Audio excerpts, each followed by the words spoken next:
They say when a madman laughs at midnight, someone's spirit is about to be tested. That night, along the village, madman laughed until dogs started barking, echoing through every corners of the village.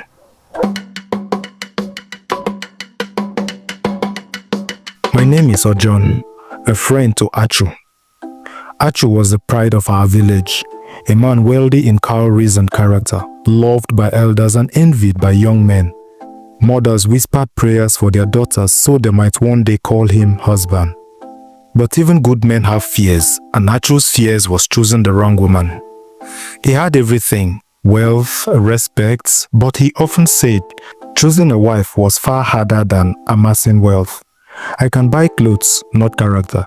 I can build a house, but I need someone to join me build a home. Many women wanted him, and many families wanted to tie their blood to his. But Achu was not one to rush. He used to tell me, Ojon, women can smile with their mouth and curse with their hearts. One evening we sat under the Odala tree, drinking palm wine as usual, when Olom, the village madman, came near. His beard was dirty, his hair looked like old broom, and his eyes looked like hot coal hiding under ash, one that could see through a man's soul. He laughed, pointed at Achu and said, "You seek a wife, rich man, but you don't know that love and greed wear the same face until tested." That really cut deep. Those words froze everyone. People around us shouted, "Go away, Olom, stop talking nonsense." But Achu's eyes did not leave him, and he asked, "What do you mean, old man?" Olom, the village madman, walked past us, whispering something I could not hear. Achu followed him that evening, and that, my friend, was how everything began. Achu told me quietly the next time we met that Olom the madman had told him that which he must do if he needs to find a wife, but he must not reveal this to anyone yet. However, he said women are like water. They take the shape of the pot you pour them into. If you want to bring out the true nature, don't give them water, give them fire. I laughed at first, but the next day evening when I saw Achu, he was talking about getting a pink egg and a small wooden box. Pink egg? Achu, what are you up to, my friend? I asked. Besides, it's never been heard of that chicken lay pink eggs. But Achu didn't say anything. At this point I knew the madman had planted something dangerous in my friend's mind, but I just believed the gods were watching. That night, even the crickets went silent, as if they too feared what was coming. Few days after that incident, Achu called me to his compound. That evening felt heavy, as though the night itself waited for something to happen. Inside, Achu sat beside a flickering lamp. Before him lay a wooden box, and inside it a simple pink egg, glowing faintly like it carried secret the world was not ready to hear. He looked up at me, calm yet troubled. Ojon, this box may look ordinary, but it holds the power to reveal the hearts of men. I frowned. Achu, you're beginning to scare me. Isn't this a chicken's egg? Since when did chicken start laying pink egg? He smiled faintly, a shadow of seriousness behind his eyes. That's the point, my friend. The madman said, make people believe in what is not real, and they will reveal what is inside of them. I didn't understand, but after a brief silence he continued, I will be visiting some maidens in this village, and I'd like you to come with me. Inasmuch as I want to come with you, Achu, I wish to know exactly what this visit is about and why going with not just an egg, but a pink egg. Achu smiled and said, you will understand, my friend, when the time comes. With the mixed feelings, I accepted. However, I warned him. Achu, playing with people's hearts is like fetching fire with bare hands. He only nodded and said, sometimes truth needs fire to shine. He rehearsed his words like an actor before a spirit play. He practiced how to tremble, how to frown, how to whisper the secrets like it carried thunder. I watched, uneasy, as he spoke to the empty nights. His voice sounded strange, older and heavier. As I walked home that night, I kept thinking of Olom, the village madman who laughed under the moon, What if the test was not wisdom but a curse itself? The next evening, Achu wore his finest wrapper, oiled his hair, and as we stepped out of his house, carrying the wooden box with the pink egg inside, we went straight to Ogbene's house. When we left his house that evening, even the wind refused to follow us. It was as if the village itself was holding its breath. Ogbene was a beauty that made men forget their own names. Her laughter could wake the dead, and her anger could silence the living. She was the daughter of a proud hunter known for her quick tongue and hotter temper. Achu liked her, mostly for her boldness. She had often professed her admiration for Achu and had told him, "If I marry you, I will make you a king in your own house." But deep inside, even Achu knew her words were sugar mixed with pepper. That night, Achu carried the pink egg inside the wooden box and approached her compound. I followed from the shadows, careful not to be seen. The night was oppressive and the darkness profound, and the rustling leaves sounded like mocking whispers. Inside, Achu and Ogbene spoke. At first, it was calm. She greeted him warmly. "Achu, what brings you here tonight?" Then Achu, with a soft and calm voice, heavy with mystery and carefulness, as if speaking to the spirits themselves. "Ogbene, you know I admire you a lot, and because of that, I've come to share this secret with you. This box you see here was given to me by an old spirit woman in a faraway land during one of my business trips. It is the source of my wealth, and as instructed, I must hand it to a woman I admire a lot." There was a pause. Then Ogbene laughed softly. "Achu, your secret are safe with me. I will keep it like a mother keeps her child."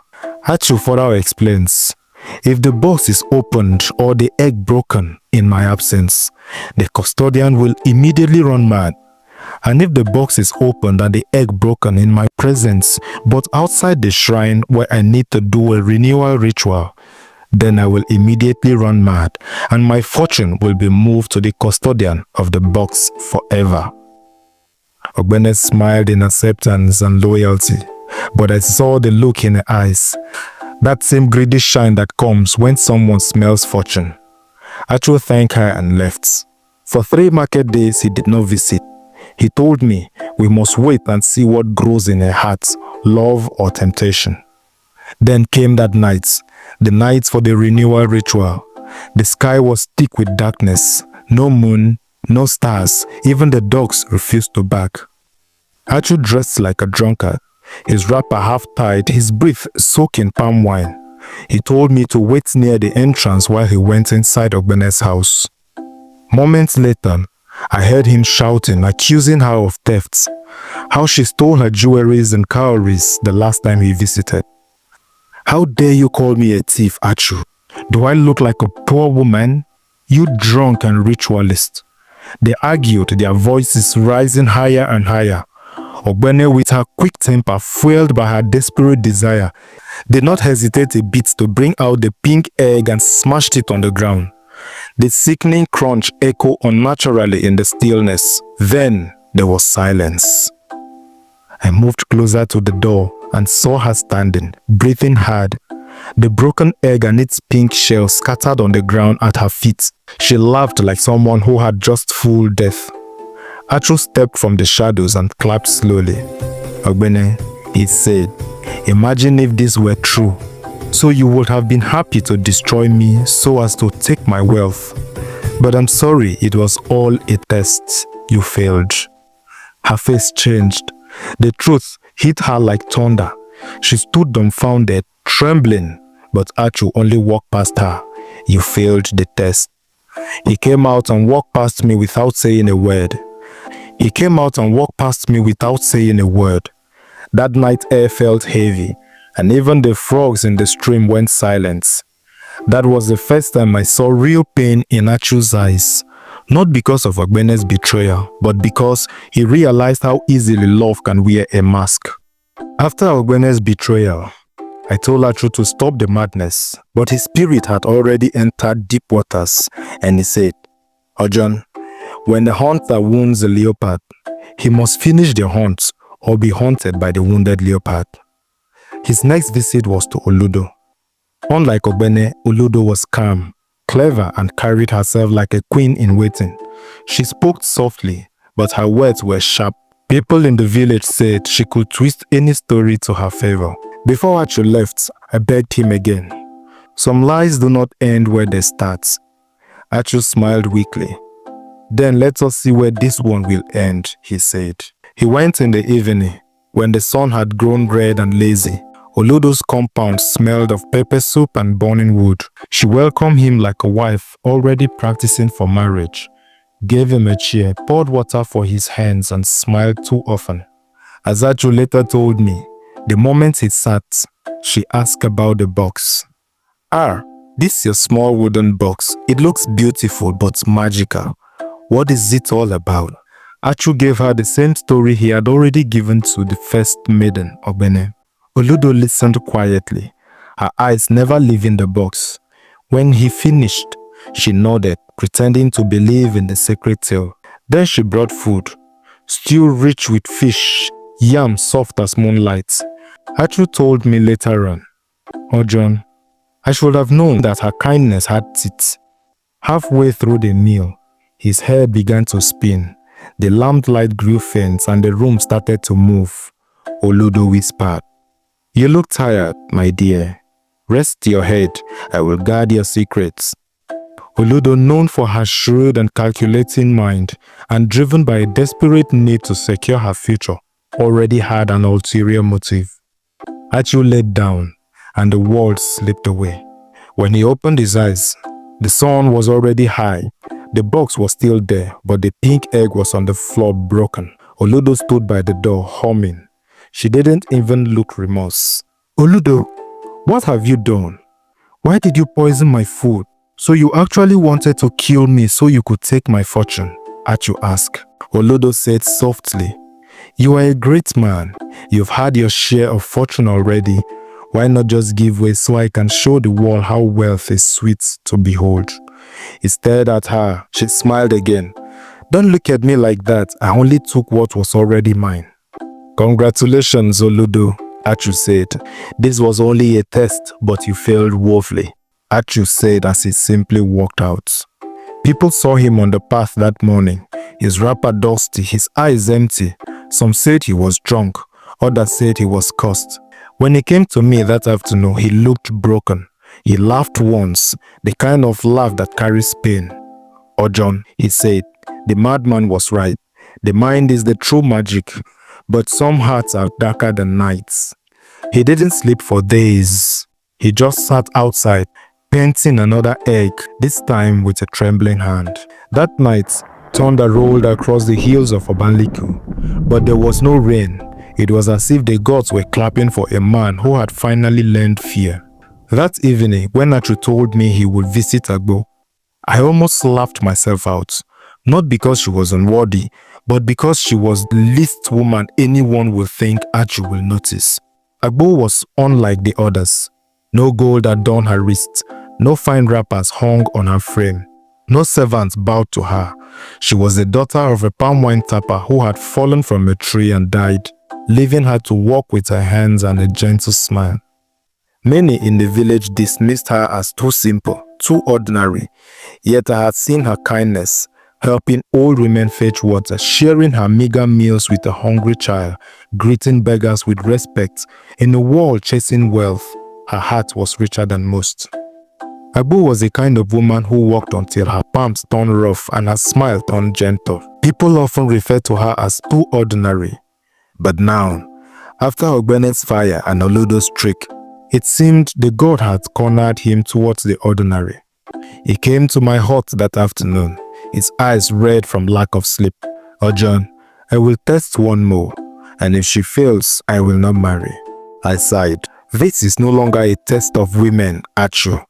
It is a test of your soul." He smiled sadly. "Then may my soul find peace tonight," he said. The evening air was heavy as we approached Agbo's compound. She was pounding yam, her movements steady and calm. She greeted us warmly, inviting us to sit until she finished. Then she joined us, her eyes soft but alert. "I'm honored to have you in my compound this evening. What do I owe this royal visit? Agbo said. Achu brought out the wooden box. At this time, I had excused him. He explained everything about the box and the pink egg to Agbo. She listened without interrupting, her eyes calmed, her expression thoughtful. When Achu had finished, she stayed quiet for a long time. Then she said something I'll never forget. Achu, I had heard your story, but I believe the only true power a man owns is the work of his hands and the honesty of his heart.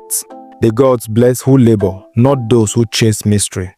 Her voice was soft, but her words hit like thunder. Achu tried to act angry. What foolishness is this? Who are you to advise me on what to do? She looked straight at him. No, I only think truth does not hide inside egg. At this time, Achu fell to the ground as if struck by illness. Agbo rushed to him, placing the box gently on the table, fetching water, wiping his face with care. She did not curse him, she did not fight him with words. She simply cared. Wake up, Achu, please don't die, she cried. He opened his eyes, pretending rage, accusing her of witchcraft and theft. He even struck her lightly, testing her heart further, but Agbo remained patient, kneeling beside the box. I did not take your wealth, neither am I guilty of what you accuse me of. If this box is truly your life, take it to someone more worthy. I only want you safe. Her tears fell on the box like gentle rain. Achu froze. Silence filled the night. After a long moment, he stood, turning and walking away. I followed, but he spoke only once when we reached home. Ojong, the pink egg has finally spoken truth.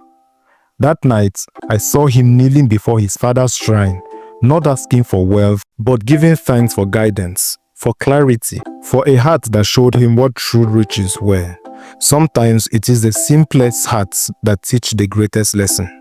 It was that night Achu finally shared the truth, and when I heard it, my heart felt like wet firewood, soft and heavy, ready to ignite with understanding. We were sitting under the mango tree behind his mother's hut. The moon was bright, casting long shadows, and the night smelled of dust, palm oil and earth. Achu had been quiet since the last maiden passed his strange test. I finally asked him softly, Achu, why all this? Why the tests, the lies, the pink egg? He looked at the moon, his eyes reflecting its pale light. Before my father died, he told me, money does not change people, Achu. It only removes their mask. I watched as he lost friends, as family betrayed him, as people he trusted turned greedy. I was still a boy, but I saw everything. He paused, his voice low, almost trembling. I watched each maiden. Ogbene wanted to own it. Her greed was loud, like fire in a dry forest. Olodo wanted to boast. Her cunning was sharp, like a knife hidden in silk. But Agbo, she handled the box as if it were nothing, yet gave everything in care. She kept her heart unshaken. That is how I knew she was different. He shook his head, letting the night swallow his words. It was not magic, Ojon. The pink egg was only a lie with a purpose, a mirror to reveal what was hidden inside heart. And in the end, the mirror revealed my own heart as well. I felt a strange stirring inside me. Not joy, not anger, but understanding. Achu had tricked them all, yes, but perhaps he had also tricked himself into seeing the truth. I asked him quietly, and what did you find, Achu? He smiled, calm but heavy with wisdom. That humans are not bad. They're just hungry. Hungry for things that shine. Sometimes the world teaches truth, not through words, but through tests, through fire, through lies that uncover honesty. Then he stood up, walking into the night, leaving me alone in the sound of crickets and the quiet whispers of the mango leaves. By the next market day, Achu's name had become like pepper, burning on everybody's tongue. When the story of the pink egg spread, even the birds seemed to carry it in their songs. Some people said Achu was wise, some said he was a trickster, but no one kept quiet. It started from the women at the stream as they washed their wrappers. One woman said, "Did you hear? Achu used the fake egg to test women's hearts." Another replied, That man is wicked. Oh. How can he shame our daughters like that?" And the third woman laughed and said, "No, he is smart oh. If not for him, we wouldn't know the greed hiding in Ogbene and Uludo's belly." Even the old men at the palm wine joint argued until their throats were dry. "He is wise," one said, "because he used common sense, not juju." "No," another replied, "he is proud and wicked. He played with people's emotion. What if those girls had run mad?" I was there drinking palm wine quietly. Inside me, I wanted to defend him, but part of me feared they were right. By evening, the elders had called a meeting. They named it the Egg of Wisdom and Shame. Some praised him, saying the tests had revealed hidden truths. Others condemned him, saying a man who plays with hearts risks being tricked by fate. A few nights later, the three maidens walked the village like shadows of their former selves. Ogbene avoided everybody, her eyes always down, ashamed. Oludo held her head high, pretending indifference, but her laughter sounded hollow, like a drum missing its skin. Agbo moved softly, her eyes carrying something deeper than joy. Perhaps forgiveness, perhaps understanding. Then the town crier announced, "People of Obanliku, the king invites everybody to Achu's compound to discuss about the pink egg and what he has done to our maidens in the village." The village buzzed. Some wanted to see him confess. Others wanted to see his pride humble. But I wanted to see if those who mocked him will dance when he smiled. The egg had revealed not only the hearts of women, but the careful hand of fate watching over Achu. In our village, truth spread faster than Harmattan fire, and when it burns, even the innocent feel the warmth. That evening, as the talking drum beats, even the wind seemed to stop and listen. Something big was about to happen. The sun was sinking behind the hills when villagers began gathering at Achu's compound. Palm oil lamp lines the path like stars fallen to earth. The earth smelled of roasted meat, sweet palm wine, and burning firewood. Drummers sat in the corner, warming their hands on their drums as though sharpening swords for battle. Even those who had called Achu a trickster came, curious to witness the man and the box that had shaken the village. I stood near him as he emerged, dressed in a flowing white wrapper, red beads around his neck, and a calm, knowing smile. Agbo sat not far, hands folded gently, unaware of what was about to happen. Achu raised his hands and the drummer stopped. Silence felt like a thick cloth. Even the cries of children seemed hushed, and the night itself leaned closer to hear. "My people," Achu began, his voice firm but soft. "You have heard many stories about me, some sweet like honey, some bitter like cola. Tonight I will tell you the truth by my own mouth." He raised the wooden box and the pink egg high. Murmurs filled the air. Some stretched their neck to see better. "This egg," Achu continued, "has no power. It is not juju. It is just a common egg painted with dye. But it was the mirror I used to see the true heart of those who wished to be my wife." The elders nodded slowly, and the crowd shifted. "When I was a boy," Achu said, "my late father told me something. He said, money will show you who is truly by your side. Some will love your pockets, not your soul." I did not want to make the same mistake he made. So when Olom, the village madman, spoke his strange wisdom, I decided to try. He looked around. Ogbene failed. Her temper and greed broke the egg before I even blinked. Oludo failed too. Her smartness turned to wickedness. But Agbo gave me something no riches can buy. She gave me honesty. She gave me hope. She gave me a heart. The crowd began to clap slowly. Even those who had spoken against him nodded in silence. Achu turned to Agbo. He knelt down on the red sand. "Agbo," he said softly, "I have wealth, but wealth means nothing without a true heart beside it. Will you walk this journey with me as my wife?" Agbo covered her mouth, her eyes wet with tears. She nodded. The cheer that rose from the crowd shook the night. Drums exploded into rhythm. Women ululated. Children ran around with joy. The egg was placed on the ground and smashed by Achu himself. It broke like any common egg. Laughter filled the air. The fear that once wrapped around it vanished like smoke and wind. The feast lasted deep into the night.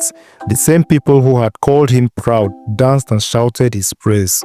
And Olom, the village madman, sat under a tree, smiling quietly to himself like someone who knew how the story will end from the very beginning. In our land, true wealth is not what you carry in your hand, but the heart that walks beside it and guides it. Years have passed, yet whenever I see an egg, my mind drifts back to the sight that changed our village forever. Achu and Agbo lived well. Their home became a place of laughter, warmth, and the constant rhythm of life. Farming together, trading together, raising children who knew the value of honesty and heart. People began to say, if your love is not like Achu and Agbo, then keep your bride price and go back home. Even Olom, the madman, grew old and quiet. Children would sneak to his hut, hoping to hear his strange words. The heart is a mirror. Even a fool can see truth if he looks well, he would say. When he died, Achu gave him a proper burial, honoring the man who had started it all with laughter and riddles.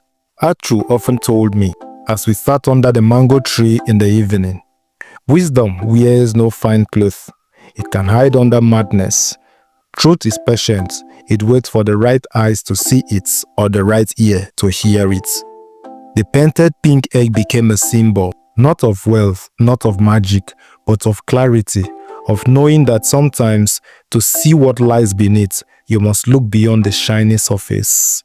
A pot may be gold outside, but if the food inside is bitter, will the mouth rejoice? Likewise, hearts must be tested by deeds, not appearance. And so, the story of Achu and the pink egg spread through our village, told at moonlight gathering, whispered from parents to children. Some said it was only a tale. Some swore it truly happened. I was there. I saw the egg. I heard the lie and the truth it revealed. And I learned that the most valuable treasures are never counted in calories or beads. They are counted in trust, courage, and heart.